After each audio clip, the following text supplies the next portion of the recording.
إن الحمد لله نحمده ونستعينه ونستغفره ونعوذ بالله من شرور أنفسنا ومن سيئات أعمالنا. من يهده الله فلا مضل له ومن يضلله فلا هادي له، وأشهد أن لا إله إلا الله وحده لا شريك له، وأشهد أن محمدا عبده ورسوله. أما بعد، فإن خير الحديث كتاب الله، وخير الهدي هدي محمد صلى الله عليه وسلم، وشر الأمور محدثاتها، وكل محدثة بدعة، كل بدعة ضلالة، وكل ضلالة في النار. يا أيها الذين آمنوا اتقوا الله حق تقاته ولا تموتن إلا وأنتم مسلمون. يا أيها الناس اتقوا ربكم الذي خلقكم من نفس واحدة وخلق منها زوجها وبث منهما رجالا كثيرا ونساء، واتقوا الله الذي تساءلون به والأرحام إن الله كان عليكم رقيبا. يا أيها الذين آمنوا اتقوا الله وقولوا قولا سديدا يصلح لكم أعمالكم ويغفر لكم ذنوبكم، ومن يطع الله ورسوله فقد فاز فوزا عظيما. ثم ما بعد، يقول الله جل وعلا في محكم التنزيل بعد أعوذ بالله من الشيطان الرجيم: يا أيها الذين آمنوا كتب عليكم الصيام كما كتب على الذين من قبلكم لعلكم تتقون. وقال جل في علاه: وسابقوا إلى مغفرة من ربكم.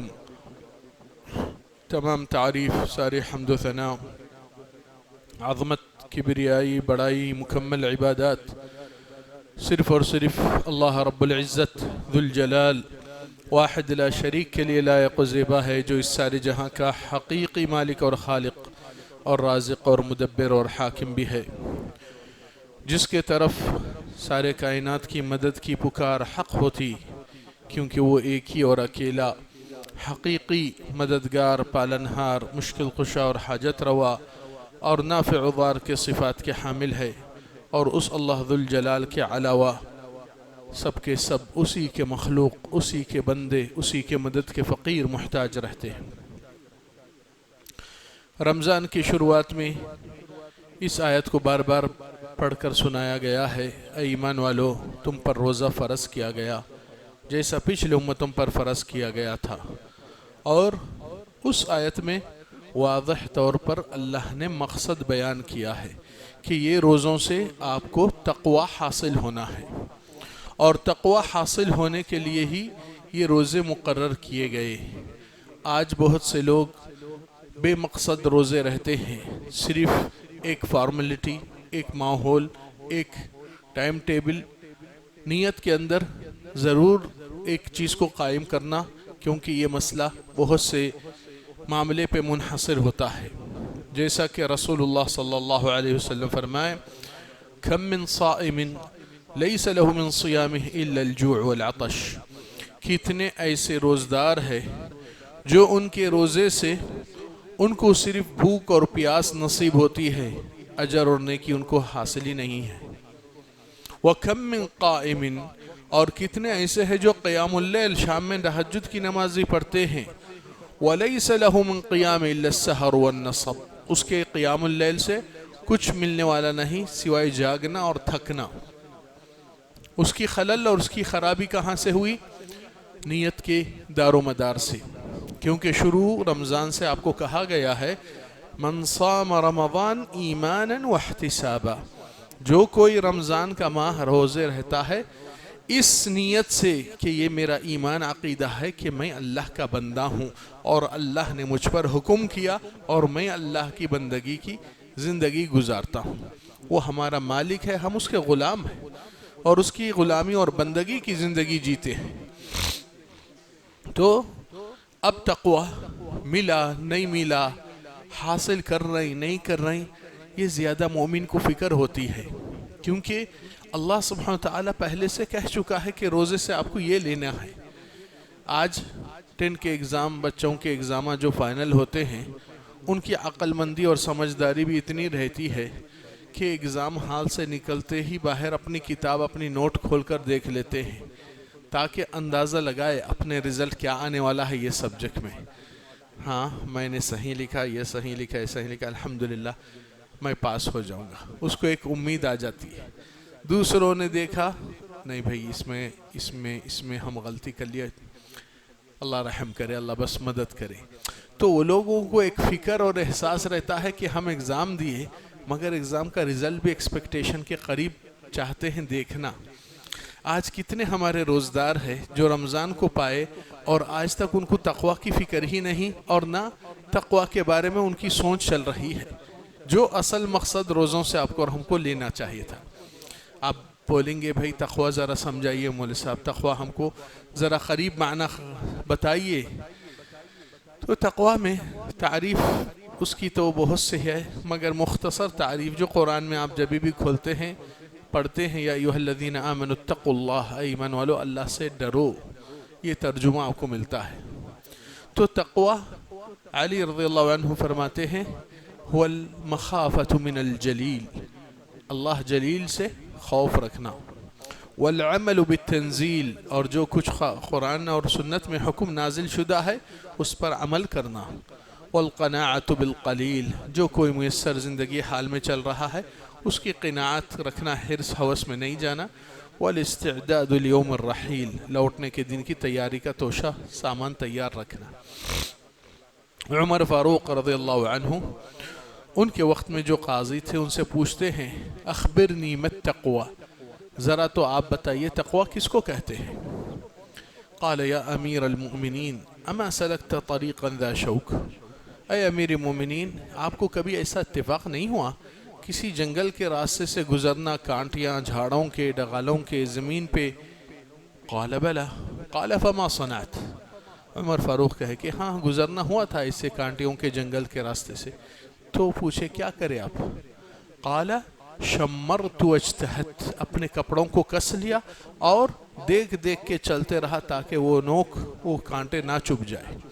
قال ذاک التقوی، اسی کو تقوی کہا جاتا ہے کہ زمین پہ زندگی گزارو اور اللہ تعالیٰ کے حرام چیزوں سے اپنے قدم مت رکھو، جہاں پر اللہ آپ کو دیکھنا پسند نہیں کرتا اور آپ کو منع کیا. اب قرآن مجید میں آپ دیکھتے ہیں کہ اللہ سبحانہ وتعالی حج کا ذکر بیان کیے ہیں سورہ بقرہ میں، اس میں بھی یہی جملہ کہے سفر حج کے لوٹنے کے بعد وَتَزَوَّدُوا فَإِنَّ خَيْرَ الزَّادِ التَّقْوَى، وہاں سے لوٹنے سے پہلے اللہ تعالیٰ فرمائے اور تم اپنا توشہ تیار رکھو، آخرت کا سفر آنے والا ہے اور چلتے رہے آپ اسی کے رخ. اور توشہ کیا ہے؟ وَتَزَوَّدُوا فَإِنَّ خَيْرَ الزَّادِ التَّقْوَى، سب سے بہتر توشہ اللہ کا تقوی ہے، اللہ کا ڈر ہے. پھر تیسری جگہ پر بھی آپ دیکھ سکتے ہیں اللہ سبحانہ وتعالی کی وصیت، اللہ تعالیٰ کی نصیحت، اللہ تعالیٰ کی ہدایت. وَلَقَدْ وَصَّيْنَا الَّذِينَ أُوتُوا الْكِتَابَ مِن قَبْلِكُمْ وَإِيَّاكُمْ، ہم نے تم سے پچھلے امتوں والوں کو بھی اور تم کو بھی جتا کر کہہ رہے ہیں کیا؟ ان اتقوا اللہ، اللہ کا ڈر لے کر جیو. یہ ڈر جو انسان کو پرہیزگاری کی زندگی میں لے آتا ہے اس ڈر سے مراد ہے. کیا مطلب کہ ایک مہینے تک آپ جو روزہ رہ رہے ہیں اور آپ رمضان کی عبادت میں شامل ہو رہے ہیں، آپ سے سوال چھوٹا سا آتا ہے کہ اگر آپ تنہائی میں بھی ہو جائے اور حالات بھی کیسے بھی رہے اور کسی شخص اپنی محنت مشقت سے تھک کر بھی آتا ہے، تو کیا اگر اکیلے میں بیٹھا اور اس کا حلق سوکھ چکا ہے، کیا دن کے وقت رمضان میں کہہ سکتا ہے، اپنے خود کے لیے اجازت دیتا ہے کہ اللہ غفور رحیم ہے، حلق بہت خشک ہو گیا، تھوڑا سا 2 قطرے پانی کے بس گیلا کر لوں؟ کیا وہ خود کو اجازت دیتا ہے چاہے کوئی بھی نہیں رہے گھر میں، کوئی بھی دیکھنے والا اس کو نہیں؟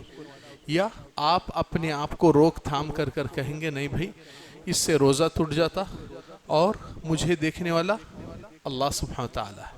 یہ جو احساس آپ کو گناہ سے پرہیز کیا ہے، یہ اللہ کا ڈر، اس کو تقوی کہا جاتا ہے کہ اللہ تعالیٰ کی نگہبانی اور نگرانی مجھ پر قائم ہے، جس ڈر سے میں گناہ سے چھوڑ کر پرہیز کر رہا ہوں.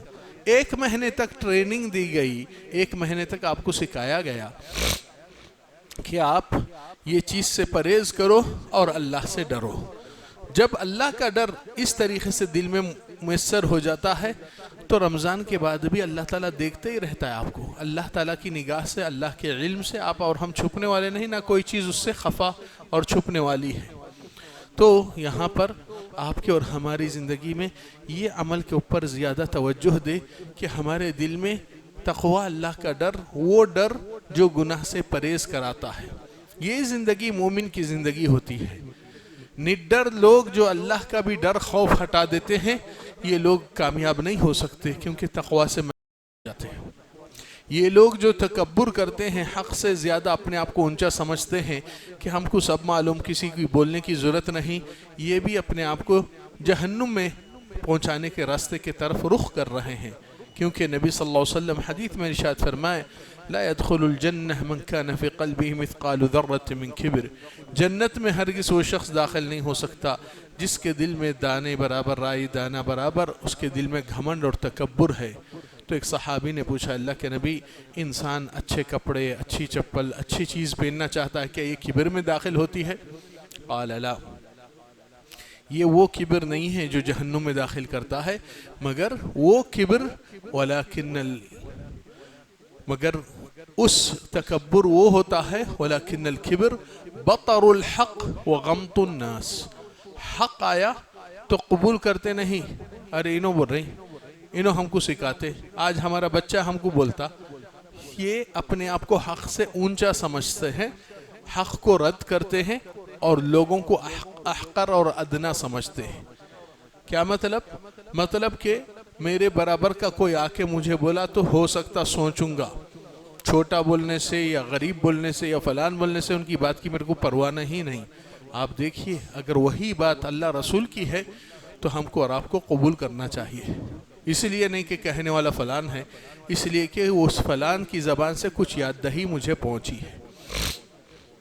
تقوی کے ساتھ ساتھ آپ کو معلوم ہونا چاہیے کہ مومن یہی زندگی میں بہت سے بڑی محنت، مشقت، عبادت میں بھاگ دوڑ کرتا ہے، مگر افسوس اس بات کی ہے کہ ایک محنت پہ صرف ایک ہی مراد حاصل ہوتی ہے، حالانکہ اگر عقل مندی اور سمجھداری سے فیصلہ کرتے ہیں تو ماشاءاللہ سے ایک محنت میں کئیوں چیزوں کو آپ حاصل کر کے اپنے کھاتے میں جمع کر سکتے ہیں، اور اس کو کہتے ہیں الاجور المضاعفہ، یعنی کہ دگنا بڑھ کے ڈبل ٹبل چوبل نیکیاں بن جاتے ہیں ایک ہی عمل سے۔ اب آپ سوچئے کہ یہ عمل کے لیے کیا چیز کی درکار ہے جو نیکیوں کو ڈبل ٹبل کر لے، وہ ایک ہی عمل میں آپ کی نیت، اور وہ نیت حاضر ہونا ضروری ہے تاکہ آپ کی نبی صلی اللہ علیہ وسلم جیسے فرمائے انما الاعمال بالنیات، نیتوں پہ دار و مدار عمل ہے۔ اب ایک شخص آتا ہے، فجر کی نماز سے پہلے 2 رکعت پڑھ لیتا ہے، اگر وہی 2 رکعت میں یہ نیت کر لے کہ یہی تحیت المسجد ہے اور یہی ہے فجر کی سنت ہے اور میں نے وضو کر کے آیا، تحیت الوضو بھی ہے، تو ایک 2 رکعت کے اندر 3 نیتوں کا اجر اس کو مل جاتا ہے۔ ایک شخص وضو کرتا ہے، نیت اس کی صرف نماز پڑھنے کے لیے، مگر دوسرا شخص وضو کرتا ہے، اس کے پاس پہلی نیت کہ اللہ سبحانہ وتعالی فرمائے ان اللہ یحب التوابین ویحب المتطہرین، اللہ تعالیٰ پاکیزہ لوگ کو پسند کرتا، تو میں چاہتا ہوں اللہ کے پسندیدہ بندوں میں داخل ہو جاؤں، نمبر 1۔ نمبر 2 کہ اللہ کے نبی صلی اللہ علیہ وسلم فرمائے کہ انسان جب وضو کرتا ہے اس کے گناہ خطایا آنکھوں سے، زبان سے، جہاں پر بھی وضو کا پانی پہنچتا ہے وہ گناہ چھڑتے رہتے ہیں، تو میں اپنے گناہوں کو چھاٹنا چاہتا ہوں۔ تیسری نیت کہ رسول اللہ صلی اللہ علیہ وسلم نے فرمائے کہ میری امت کو قیامت کے دن پہچانوں گا، وضو کی نشانیاں ان کے اوپر ظاہر ہوتے ہیں، تو میں میری محمد کی امت کی شناخت اپنے اندر قائم کر رہا ہوں۔ نمبر 4 نبی صلی اللہ علیہ وسلم فرمائے جو کوئی وضو کر کے لا الہ الا اللہ وحدہ لا شریک لہ اشہد ان محمد عبدہ ورسولہ اللہم اجعلنی من التوابین واجعلنی من المتطہرین، صرف اتنی سی دعا پڑھ لے تو اس کے لیے 8 جنت کے دروازے کھل جاتے ہیں، جہاں سے چاہے داخل ہو جا۔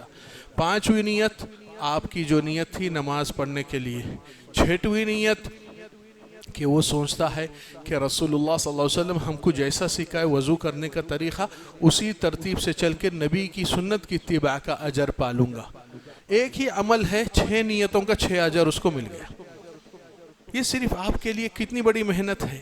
نیت حاضر رکھنا اور سوچ سمجھ کے کام کو کرنا، یہ سب سے بڑا اہم معاملہ ہے جو چھوٹے عمل سے بڑے انعامات آپ حاصل کر سکتے ہیں. اس لیے آپ اور ہم فکر کرنا چاہیے کہ ہم اللہ کے سامنے جب عبادت بھی کرتے ہیں تھوڑا سا کانسنٹریشن اور ہوش اور حاضر رہنا. آپ ہاتھ پہ ہاتھ رکھ کر کہتے ہیں اہدنا الصراط المستقیم. سوال یہ ہے آپ اہدنا الصراط المستقیم مانگے، آپ سیریس ہے یا صرف فارملٹی زبان پہ آنا چاہیے سورہ فاتحہ کا حصہ ہے بول کر؟ آپ جب مانگ رہے ہیں ایک چیز تو دل میں ارادہ سچا رکھو کہ ہاں اللہ مجھے صراط مستقیم چاہیے، میں اس کے بغیر گمراہ ہوں. صراط مستقیم میرا زندگی کا مقصد ہے. صراط مستقیم کا مجھے جنت کا راستہ لے کر جاتا ہے. پھر وہی صراط مستقیم نماز میں ٹھہر کر مانگنے والا جیسا ہی ابھی نکلا نہیں مسجد سے، صراط مستقیم سے منحرف کے موبائل کے ایپوں میں شروع ہو جاتا ہے. پھر وہی زندگی کے اندر صراط مستقیم سیدھے طرف ہے، بائیں طرف جا کر بھٹک جاتا ہے. تو پھر یہ سیریس نہیں تھا. اس کا مطلب صرف زبان پہ کچھ کہہ دیا اور ہاتھ پہ ہاتھ اگریمنٹ باندھ کر لکھ دیا، پھر اس کے اوپر سائن بھی کر دیا اور اس کو پتہ ہی نہیں اگریمنٹ میں کیا اس کو فلفل کرنا چاہیے. ٹرم کنڈیشن کو بھی نبھانا ضرور ہے. یہی تو پھر اللہ کے سامنے آپ بار بار کیا مذاق کر رہے تھے یا جھوٹ کہہ رہے تھے کہ اللہ مجھے صراط مستقیم چاہیے، پھر زندگی میں جا کر صراط مستقیم سے کیوں بھٹکتے ہیں اور جان بوجھ کر گمراہی اور گناہ پر جاتے ہیں؟ اس لیے آج تقوی حصول ہونا یہ بہت بڑا اہم معاملہ ہے. اللہ کا ڈر آپ کے لیے اور ہمارے لیے ایک بہت بڑا انعام ہے. اللہ سبحانہ وتعالی قرآن مجید میں کیا فرمائے؟ یہ واقعہ نبی صلی اللہ علیہ وسلم کی زندگی میں بھی پیش آیا ہے. جب ایک صحابی نے آ کر رسول اللہ صلی اللہ علیہ وسلم سے سوال کیا، قال یا رسول اللہ قل لی فی الاسلام قولا لا اسأل عنہ احد غیرک. اے اللہ کے نبی، مجھے اسلام کے اندر کوئی ایسی بات مجھے بتائیے جو آپ کے بعد کسی سے پوچھنے کی ضرورت نہ پڑے. سوال 10 الفاظ میں پیش کیا گیا ہے. اگر یہی سوال آپ سے کوئی شخص کہہ دے یا کوئی نو مسلم بھائی اسلام میں کچھ ایسی بات بتاؤ جو کسی سے پوچھنے کی ضرورت نہیں، ہمارا کتنا لمبا لیکچر اور اس میں کتنی کمی پیشی رہتی ہے اندازہ نہیں لگا سکتے. یہاں پر محمد صلی اللہ علیہ وسلم نے وہ 10 الفاظ کے سوال کو 5 الفاظ میں جواب دے دیا. قل آمنت باللہ ثم استقم. کہہ دے میں اللہ پر ایمان لایا، پھر اس ایمان کے راستے پہ جم جا، اپنے آپ کو تھما دے، وہی چیز کو چھوڑنا نہیں ہے. تو یہاں پر جب یہ معاملہ آپ کے اندر پیدا ہوتا ہے کہ ہاں مجھے صراط مستقیم چاہیے، اللہ کے ڈر سے گناہوں سے چھوڑنا چاہیے، کیونکہ مجھے معلوم ہے یہ گناہ کی سزا کسی اور کو نہیں مجھ کو ہی لگنے والی ہے. یہی گناہ سے اللہ کے سامنے میں شرمندہ ہونے والا ہوں. یہی گناہ کی پکڑ میں شاید جہنم میں بھی اللہ سبحانہ وتعالی سزا دے سکتا ہے. بہت کچھ امور ہے جو انسان کی زندگی میں یہ تقوی آنا اس کو پرہیزگاری کی زندگی پر لے کر جاتا ہے. اور ایک آیت اس کے مطابق یہی الفاظ جو نبی صلی اللہ علیہ وسلم نے فرمایا، اللہ تعالیٰ کیا فرمائے؟ ان الذین قالوا ربنا اللہ ثم استقاموا. جو بندوں نے کہا ہمارا رب اللہ ہے، پھر اس اللہ کی بندگی پہ جم گئے اور تھم گئے، تتنزل عليهم الملائكة ألا تخافوا ولا تحزنوا. فرشتے جب آتے ہیں، موت کے فرشتے جان لینے کے لیے، یہ ایک بہت بڑی بھاری گھڑی ہے زندگی میں انسان کی کہ موت اور خاتمہ کس پہ ہو. اللہ ہمارا آپ کو ایمان پر خاتمہ رکھے. تو یہاں پر وہ گھڑی ٹرننگ پوائنٹ ہے اور لوگ اس وقت کے گھڑی سے ڈرے ہوئے رہتے ہیں. یہاں پر یہی فرشتے جو روح قبض کرنے کے لیے آتے ہیں، تو اللہ تعالیٰ کیا فرمائے؟ ان الذین آمنوا ان الذین قالوا ربنا اللہ ثم استقاموا. جو بندے زندگی میں اللہ کو اپنا رب مانے، پھر اس رب کی بندگی میں تھم گئے اور اسی راستے پہ جم گئے، ان کی طرف تتنزل علیہم الملائکہ، فرشتے نزول ہوتے ہیں ان کے طرف، اور پہلی بشارت موت کے وقت ہی ان کو دی جاتی ہے، اللہ تخافوا ولا تحزنوا، آج کے بعد، یہ گھڑی کے بعد، موت کے بعد آپ کو کوئی ڈر خوف نہیں، نہ آپ کے ساتھ کوئی دکھ اور غم گزرنے والا ہے۔ کیوں بھائی؟ کیونکہ آپ کو جس دنیا میں اللہ کا ڈر سے لے کے جینا تھا، آپ نے وہ تقوی کو لے کر اللہ کے ڈر سے جیے، آج ڈر کا انعام جو دنیا میں کرے تھے کہ آج آپ کو بالکل مطمئن اور سکون، اور آپ کو ڈر کا معاملہ ختم ہو گیا، جدھر ڈرنا تھا ادھر سے ڈرے اور آئے، تو اب آپ کے لیے کیا ہے؟ تتنزل علیہم اللہ تخافوا، آپ کو آج کے بعد کوئی ڈر آنے والا نہیں آگے، ولا تحزنوا، نہ غمزدہ ہوں گے، اور وابشروا بالجنہ، اور اللہ تعالیٰ نے جو آپ سے وعدہ کیا ہے کہ اللہ کے ڈر سے جب آپ زندگی گزاریں گے تقوی کی، تو آپ کے لیے بشارت ہے کہ وہ جنت آپ کے انتظار میں ہے، جس جنت کو اللہ نے سجا کر ایسے مومنین کے لیے رکھا ہے۔ اللہ ہم کو آپ کو داخل کرے اس میں۔ وَأَبْشِرُوا بِالْجَنَّةِ الَّتِي كُنْتُمْ تُوعَدُونَ، جو اللہ نے وعدہ کیا تھا تم سے، اللہ کا ڈر لے کر جیں گے تو تمہارے لیے جنت ہے، یہ وہ جنت آپ کے انتظار میں بھی ہے۔ کیوں؟ نَحْنُ أَوْلِيَاؤُكُمْ فِي الْحَيَاةِ الدُّنْيَا، فرشتے کہتے ہیں ہم آپ کے دوست ہیں زندگی حیات میں بھی، وَفِي الْآخِرَةِ، آخرت میں بھی۔ دوستانہ کہاں سے ہوا بھائی؟ ہم کو معلوم ہے ہمارے ساتھ کلاس میٹ جو ساتھ پڑھے وہ دوست ہے، بستی میں کھیلے کودے، رشتہ دار میں ان کے ساتھ دوستانہ اور ملاقات تھی، مگر فرشتے ہمارے دوست کب سے بنے؟ یہاں سے، جس نماز میں آپ اللہ کی بندگی لے کر، آپ کا ڈر آپ کو نکال کر نیند چھوڑ کر آتے ہیں نماز کے لیے، تو اس کے اندر فرشتوں کی ایک حاضری اللہ کی بندگی میں ہمیشہ موجود رہتی ہے۔ وہ لوگ اللہ کی اطاعت گزار زندگی گزارتے ہیں، اللہ تعالیٰ جیسا ان کو تخلیق کیا، لا یعصون اللہ ما امرہم، اللہ کی نافرمانی کبھی نہیں کرتے ہیں، وَيَفْعَلُونَ مَا يُؤْمَرُونَ، جو آرڈر دیا گیا اسی کے اوپر عمل کرتے ہیں۔ تو جب آپ بھی اللہ کی اطاعت گزاری میں، اللہ کی ڈر سے، گناہگاری سے، پرہیزگاری میں رہتے ہیں، تو آپ کی سملیرٹی فرشتوں کی صفات میں قریب ہو جاتی ہے، اور اللہ تعالیٰ کے فرشتے آپ کو ملاقات کرتے ہیں یہاں اپنی نمازوں میں، قرآن کی تلاوتوں میں، عبادتوں میں، ذکر و اذکار میں، اللہ تعالیٰ کو قرآن کی تلاوت میں، بہت سے جگہوں پہ یہ فرشتوں کی گیدرنگ آپ کے ساتھ ہو جاتی ہے، آپ کو محسوس نہیں ہوتا ہے، مگر اللہ تعالیٰ نے یہ برکت اور رحمت، جدھر قرآن کی قدر کی جاتی ہے، اللہ کی بڑائی، عظمت اور توحید بلند ہوتی ہے، وہاں پر یہ چیزوں کی موجودگی حاضر ہوتی ہے۔ تو کہنے کا مقصد کہ اللہ کا ڈر آپ کے لیے اور ہمارے لیے نجات ہے، تقوی کا حصول روزوں کا سب سے بڑا مقصد ہے، اور اس کے ساتھ ساتھ بھی یہ نہ بھولے کہ اللہ سبحانہ وتعالی آپ پر اور ہم پر ایک مہینے کا روزہ جو ماہ رمضان کا رکھا ہے، اس میں بھی آپ کی اور ہماری زندگی کی اور آخرت کی کامیابی اور کامرانی کے لیے ہے۔ وہ کیا ہے؟ وہ یہ ہے کہ روزدار کا اجر محدود نہیں کیا گیا ہے، کہ اللہ تعالیٰ فرمائے انما یوفی الصابرون اجرہم بغیر حساب، ہر ایک کی عمل کی نیکی لکھی گئی مقرر، مگر روزے کی نہیں، کیونکہ روزے کی نیت ہر انسان سے دوسرے انسان تک الگ رہتی ہے۔ انسان کا اخلاص اور للہیت اور محبت اور تہ دل سے پیش کرنا الگ ہوتی ہے عبادت، جو ایک بیزار دل یا ناپسند کرنے والا، تو ویسوں کی عبادت رد بھی ہو جاتی ہے۔ شرط اللہ تعالیٰ مغفرت کا ایمانا واحتسابا، کہ اس بات کا ایمان رکھے کہ اللہ ہمارا مالک اور حاکم ہے اور رب ہے اور الہ ہے، اس کے سوا کسی کی بندگی عبادت اور اس کے سوا کسی کا حکم آگے نہیں بڑھ سکتا، اور ہم پیدا ہوئے اسی کی بڑائی کے لیے اور ہم اس کے بندے بن کر جئیں گے۔ یہ جینا مومن کے لیے کامیابی کا ہے۔ اس لیے آپ ہمیشہ ایک بیداری کو غور سے سنتے رہتے ہیں اور آپ خود گنگناتے رہتے ہیں، کہتے ہیں اللہ اکبر اپنی نماز میں، اپنی اذان میں، اپنی اقامت میں، اللہ اکبر نماز میں اٹھتے بیٹھتے نیچے چلتے آتے رہتی ہے تکبیرات اپنی زبان پہ، مگر کیا آپ نے کبھی غور کیا یہ اللہ اکبر سے کیا مطلب ہے؟ اکبر کا صیغہ جیسا کہ انگریزی میں کہا جاتا ہے بگ، بڑی چیز کو کہتے ہیں، بگر اس سے بڑی، اور کبیر عربی زبان میں بڑی چیز کو کہا جاتا ہے، اکبر اس سے بڑا۔ تو کبھی احساس آیا آپ کو کہ یہ ساری زندگی میں اللہ تعالیٰ اکبر ہے، اس سے بڑا ہے؟ کس سے؟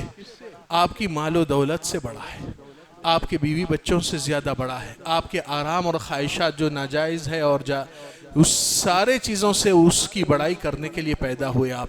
اللہ تعالیٰ میرے کاروبار سے، میری دنیا کی دولت سے، میری خود کی اپنی ہر چیز سے اللہ کی بڑائی یہ موجود اور اس کا احساس ہونا۔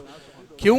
اہل علم اللہ سبحانہ وتعالیٰ قرآن مجید میں بھی فرمائے رجال لا تلہیہم تجارت ولا بیع، ایسے ایمان والے ہیں جو ان کو کبھی کاروبار نہ تجارت نہ دنیا داری ان کو مصروف کر سکتی ہے اللہ کی بڑائی اور بندگی میں حاضری دینے کے لیے۔ لا تلہیہم تجارت ولا بیع عن ذکر اللہ واقام الصلاۃ۔ کیوں؟ یخافون یوما تتقلب فیہ القلوب والابصار، یہ لوگ وہ دن سے ڈرے ہوئے رہتے ہیں جس دن دلیں دھڑک کے آنکھوں کی پلک اور جھپک نہیں پلٹتی ہے۔ یہ خوفناک منظر سے ابھی سے وہ لوگ ڈر کی زندگی جیتے ہیں۔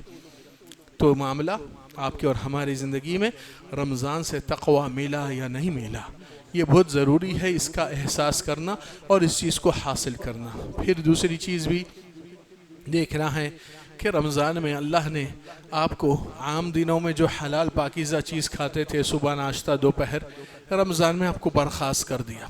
کیا کھاتے تھے؟ حلال پاکیزہ چیز۔ پھر رمضان آیا تو وہی حلال کو آپ کو چھوڑنا پڑا سحر سے لے کے غروب آفتاب تک۔ تو اللہ سبحانہ وتعالیٰ کہیں گا اے میرے بندے، جب تو تیری بندگی حاضر لے کر آیا ہے کہ اللہ آپ حکم دیے روزہ رہو، ہم وہ ناشتہ دوپہر کا جو چلتا تھا دن کے ٹائم وہ ہم اپنے بندگی کی اور اللہ تیرے حکم کے خاطر ہم اس کو چھوڑ دیتے ہیں یہ ماہ رمضان میں۔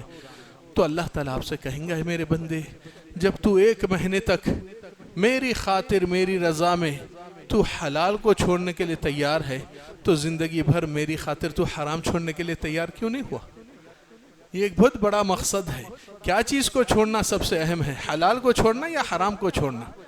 اللہ تعالیٰ آپ سے حلال چھوڑا کر آپ کو سکھا رہا ہے کہ زندگی بھر حرام بھی چھوڑو، وہ بھی اللہ کی خاطر، جیسا آپ 1 مہینے تک روزہ رہتے ہوئے حلال کو چھوڑ کر روزہ رہے۔ پھر اس کے ساتھ ساتھ ڈر اور خوف، یہ تقوی اللہ کا جو انسان کو گناہ سے پرہیز کراتا ہے، اسی کو تقوی کہا جاتا ہے۔ اور انسان جب یہ احساس کر کے جیتا ہے، اللہ تعالیٰ اس بندے کی کافی تعریف بھی فرماتے ہیں۔ جب گناہ کر کے استغفار توبہ کرتا ہے، اللہ تعالیٰ فرشتوں کے سامنے کہتے ہیں علم عبدی ان له رب یأخذ بالذنب ویعفو عنہ اشہدوا انی قد غفرت لہ۔ یہ بندہ جب استغفار توبہ مجھ سے مانگا ہے، اے فرشتے گواہ رہو کہ اس بندے نے جان چکا ہے، ایمان عقیدہ رکھا ہے کہ اس کا ایک رب ہے، گناہ کی سزا بھی دیتا ہے اور گناہ کو معاف بھی کرتا ہے، اس نے مجھ سے معافی مانگا، گواہ رہو میں نے اس کو مغفرت اور معاف کر دیا۔ تو اللہ تعالیٰ معاف کرنے کے لیے تیار ہے، مگر افسوس یہ بندے گنہگاری کرنے کے بعد توبہ اور استغفار لانے میں تاخیر کر کے اپنا ہی نقصان کرتے ہیں۔ اس لیے آپ لوگ وہی چیز پسند کرو جو اللہ تعالیٰ آپ کے لیے اور ہمارے لیے پسند کیا ہے۔ کیا پسند کیا ہے اللہ تعالیٰ؟ فرمائے رب العالمین واللہ یرید ان یتوب علیکم، اللہ چاہتا ہے آپ کے توبے کو قبول کر لے، مگر توبہ لے کے آنے والا ہی پینڈنگ میں رکھا ہے، بعد میں بوڑھے ہو گئے بعد فلان کرے بعد اتنے عمر میں نہیں۔ بھائی توبہ فوریت میں ہوتا ہے۔ مومن کا ڈر اللہ سے ہمیشہ اس طرح رہتا ہے جیسا نبی صلی اللہ علیہ وسلم فرمائے کہ ایمان والا اپنے گناہ کو سر پر ایک پہاڑ کی طرح دیکھتا ہے کہ سر پہ کب گر جائے گا، پریشان رہتا ہے، اس لیے استغفار توبہ کا رخ جلدی لیتا ہے۔ منافق اس کو پرواہ نہیں، گناہ کو نبی صلی اللہ علیہ وسلم فرمائے کہ منافق شخص اپنے گناہ کو اتنا ایزی لیتا ہے جیسا کہ کوئی مکھی اس کے ناک پہ بیٹھی اس کو اس طرح ہلا دیا۔ تو کہنے کا مقصد اللہ کا ڈر آپ کے اور ہماری زندگی کا سب سے بڑا اہم مقصد ہے، اور روزوں کا بھی ہے اور حج کا بھی ہے، اور زندگی کے اندر اللہ کی نصیحت اور وصیت آپ کے اور ہمارے لیے ہے۔ اللہ سبحانہ وتعالی سے دعا ہے کہنے سے زیادہ کرنے کی توفیق عطا فرما۔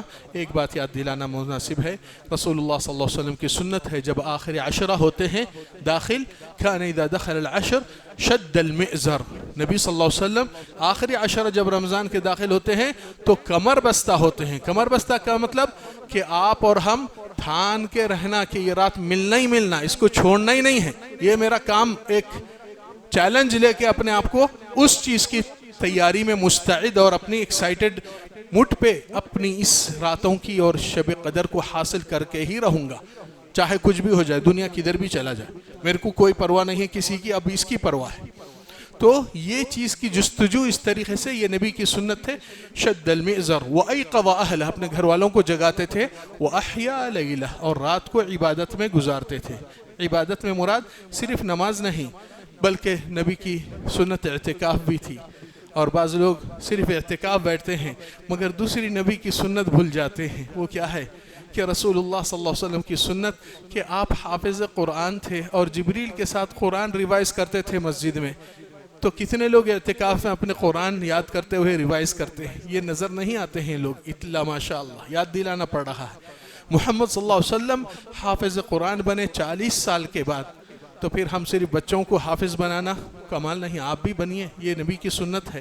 اگر تھوڑی سی بھی یاد کر لیے اس کے بعد موت ہو گئی، آپ کی نیت صحیح ہے تو اللہ تعالیٰ آپ کو حافظ قرآن کا اجر بھی دے دیتا ہے۔ نیت کے اوپر بہت چیزیں دار و مدار ہے۔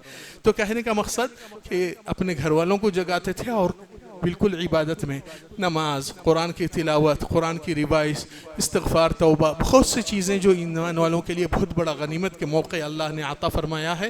رب العالمین ہم کو اور آپ کو اس ماہ رمضان کی رحمتیں، برکتیں، فضیلتیں، مغفرت، جہنم سے آزادی، چھٹکارا اللہ تعالیٰ آپ کو اور ہم کو عطا فرما دے۔ رب العالمین اس کا حق قیام، حق صیام کرنے کی توفیق دے۔ رب العالمین ہمارے گناہوں کی درگزر فرما، ہمارا توبہ قبول کر دے۔ رب العالمین ہمارے دلوں میں تقوی اور پرہیزگاری اللہ عطا فرما، جو تقوی سے ہمارا ایمان اور ہماری رب العالمین کی رضا حاصل ہوتی ہے۔ اللہ سبحانہ تعالیٰ ہمارے اور آپ کی زندگی اور آخرت کی کامیابی عطا فرما، جہنم کی آگ سے محفوظ کر دے۔ رب العالمین ہمارے آپ کے والدین کی مغفرت فرما، اور جو کوئی ہماری اس مسجد کے مصلیاں کئی سال پہلے موجود تھے اور آج وہ لوگ نہیں، اللہ کو نور سے بھر دے، ان کے درجات بلند کر دے، جنت الفردوس میں اعلی مقام عطا فرما۔ اقول ما تسمعون واستغفر الله العظيم لي ولكم من كل ذنب فاستغفروه انه هو الغفور الرحيم۔